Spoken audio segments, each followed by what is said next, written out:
আসসালামু আলাইকুম রহমতুল্লাহ। Construction details থেকে নতুন একটি ভিডিওতে আপনাদের সবাইকে স্বাগতম। আজকে আমাদের টপিকস যে বিল্ডিংয়ে আমরা হাউস ওয়ারিং কাজ করি, ইটের গাঁথনির পরে বা ইটের গাঁথনির আগে ছাদে যে পাইপ ফেলাই, যে আমাদের কি কি মালামাল লাগে, ফিটিংসে কি কি মালামাল লাগে, সেই মালামালের পরিচিত আজকে আপনাদের দেখাবো। আমরা কি মালামাল ব্যবহার করি বা আপনারা এই মালামালের নামগুলো জেনে রাখলে আপনারা ফিউচারে নিজেরাই আপনাদের বিল্ডিংয়ের কি কি মাল লাগবে আপনারা রিকুইজিশন করতে পারবেন। তো প্রথমত এখানে পিভিসি পাইপ ব্যবহার হয়, সেটা হচ্ছে 10 ফিটের পাইপ। এখানে 3-4 আর 1 ইঞ্চি পাইপ বেশি ইউজ হয়। এখানে আমাদের 3-4 পিভিসি পাইপ ব্যান্ড, এই 3-4 পাইপের সাথে আমাদের 3-4 পাইপ ব্যান্ডটা লাগে। এটা ওই ব্যান্ডটা কোথায় ইউজ করা হয় আপনারা হয়তো দেখছেন, এটা যেখানে লাইটের পয়েন্ট এখানে ইউজ করা হয়। 1 ইঞ্চি পিভিসি পাইপ ব্যান্ড।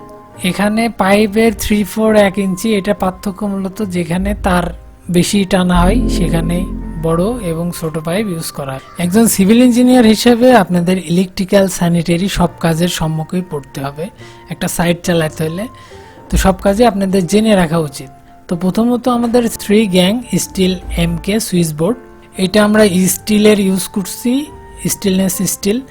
এটা প্লাস্টিকের হয়, আপনারা প্লাস্টিকেও ইউজ করতে পারেন, এবং স্টিলটাও অনেক মজবুত এবং টেকসই, এটাও ব্যবহার করতে পারেন। 2 gang steel MK switch board, এটাও আমরা স্টিলের ইউজ করছি। একটা রুমে রিকুইজিশন করার সময় আপনাদের দেখতে হবে, ডিজাইন ফলো করতে হবে যে আমার কোথায় কত গ্যাংয়ের ইউজ হবে।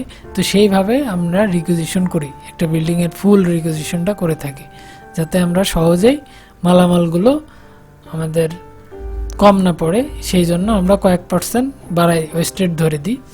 1 গ্যাং স্টিল সুইচ বোর্ড, এটা যেখানে আমরা চার্জিং পোর্ট ইউজ করি, পাওয়ার পয়েন্ট যেগুলোতে, সেগুলো 1 গ্যাং ইউজ করা হয়।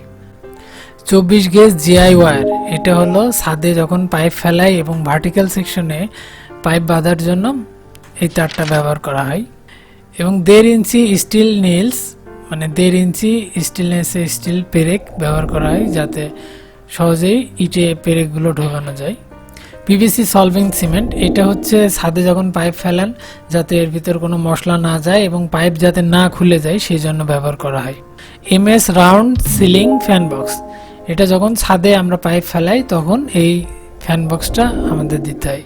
এগুলো ড্রয়িং অনুযায়ী ড্রয়িং ফলো করে আপনারা করবেন। 3-4 পিভিসি সার্কুলার বক্স, এটা আপনারা জানেন যে একাধিক লাইন যখন এক জায়গায় সংযোগ হয় তখন এই সার্কুলার বক্সটা ব্যবহার করা হয়। SDB মিনিং হচ্ছে সাব ডিস্ট্রিবিউশন বোর্ড, এটা দিয়ে আমাদের রুমের সব লাইনগুলো আমরা কন্ট্রোল করি। তো এই ছিল ভিডিও, আপনারা অবশ্যই কমেন্ট করে জানাবেন আমার কোন বিষয়টা মিস গেছে।